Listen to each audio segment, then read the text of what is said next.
दोस्तों, मैं हूँ डॉक्टर कनिका सिंह और आप सबका बहुत-बहुत स्वागत करती हूँ अपने यूट्यूब चैनल में। कैसे हैं आप सब लोग? आशा करती हूँ सब लोग बहुत अच्छे होंगे और अपना ध्यान रख रहे होंगे। दोस्तों, सर्दियों के सुपर फूड सीरीज़ के अंदर आज का फूड है गुड़। भारत में स्वस्थ जीवन परंपरा की नींव बहुत गहरी है। आयुर्वेद के मुताबिक हमारी रसोई में मौजूद सभी मसाले और हर्ब्स कई मर्ज़ों की दवा है।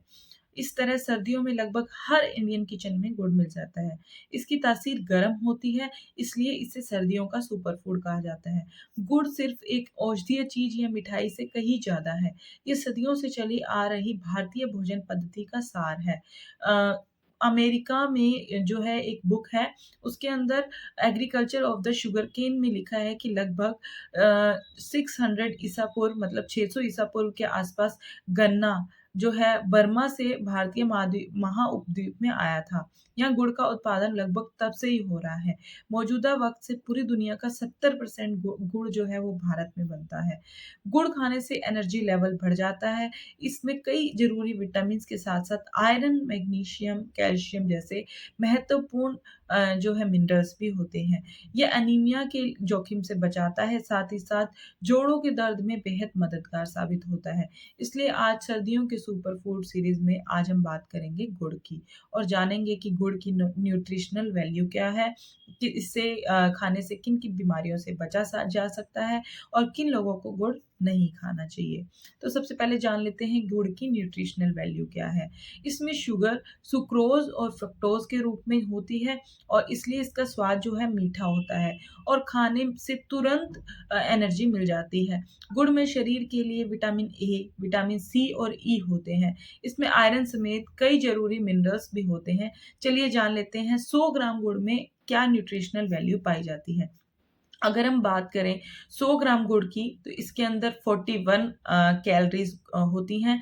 प्रोटीन होता है 280 ग्राम, सुक्रोज़ होती है 65 से 85 ग्राम, फ्रक्टोज़ और ग्लूकोज़ होती है 10 से 15 ग्राम और ये जो है रोज़ाना की आपकी विटामिन ई की ज़रूरत को पूरा करता है 740%, विटामिन ए की ज़रूरत को पूरी करता है 422%, विटामिन सी की ज़रूरत को पूरी करता है 7.8%, आयरन रोज़ाना का ज़रूरत का पूरा करता है 61%, पोटेशियम रोज़ाना का ज़रूरत का पूरा करता है 22.5% और मैग्नीशियम ज़रूरत का पूरा करता है 19%। कैल्शियम रोज़ाना की अगर हम बात करें तो 5%, मैग्नीज का 15% और फास्फोरस का 5%। ये 100 ग्राम गुड़ के हिसाब से जो है मैंने आपको बताया है, आगे आप उस हिसाब से अंदाज़ा लगा सकते हैं। भारतीय भोजन पद्धति में खाने के बाद जो है एक टुकड़ा गुड़ खाने का रिवाज जो है बहुत पुराना रहा है और अभी भी चल रहा है। आप लोगों के घरों में भी ऐसा होगा, आप सब जानते हैं। अब ये हमारे बीच में इस कदर बस गया है कि जो लोग मीठा नहीं खाते हैं, वे भी गुड़ खाने से इनकार नहीं करते हैं। इससे भोजन के पाचन में मदद मिलती है। यह लीवर को और ब्लड को डिटॉक्स करने का काम करता है। इसकी खास बात ये है कि ये लंग्स को जो है ब्रोंकियल इन्फेक्शन से बचाता है। साथ ही साथ अगर आप रोज़ाना गुड़ का सेवन करते हैं, तो ये रेस्पिरेटरी डिज़ीज़ होने के जोखिम को भी कम करता है।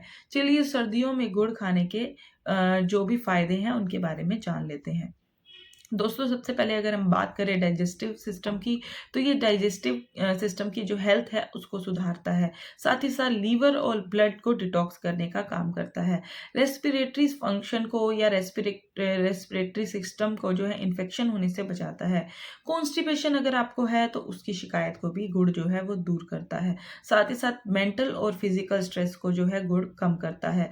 और प्री मेंस्ट्रुअल सिंड्रोम जो होता है उसमें भी जो है इसको खाने से राहत मिलती है। एनीमिया का जोखिम कम होता है क्योंकि गुड़ खाने से आयरन की प्राप्ति भरपूर मात्रा में होती है।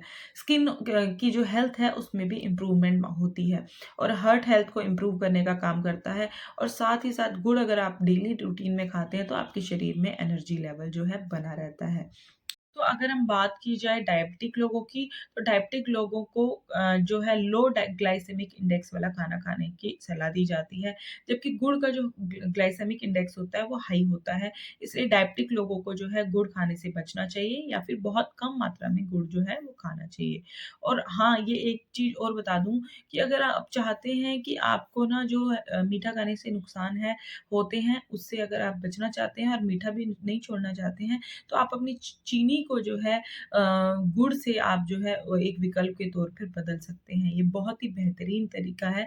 एक तरह से मीठा भी खाया जा सकता है और आप अपनी सेहत से खिलवाड़ भी नहीं करेंगे। और अब अगर हम बात करें गुड़ खाने की, तो अगर आप डेली रूटीन पे गुड़ खाते हैं, तो आपका जो खून की जो लेवल है, हीमोग्लोबिन का लेवल है, वो कंट्रोल में रहेगा, वो कम होने से जो है ये बचाएगा, क्योंकि इसके अंदर जो आयरन होता है वो हमारे शरीर में जो है एनीमिया की कंडीशन को भी दूर करता है। तो ये कुछ चीज़ें थी। अब बात कर लेते हैं किन लोगों को गुड़ नहीं खाना चाहिए। जो लोग डायबिटिक हैं, जिनका ब्लड शुगर लेवल सामान्य से थोड़ा-सा ज़्यादा रहता है, उनको गुड़ बिल्कुल भी सेवन नहीं करना चाहिए। जो लोग वेट कम करने की कोशिश कर रहे हैं, उनको भी गुड़ खाने से बचना चाहिए। जिनके दाँतों में सड़न है या कैविटी है, उनको भी गुड़ नहीं खाना चाहिए। और जो लोग शुगर सेंसिटिव हैं, उनको गुड़ खाने से बचना चाहिए। तो दोस्तों, आज के लिए इतना ही, फिर मिलेंगे किसी और वीडियो में, तब तक के लिए धन्यवाद।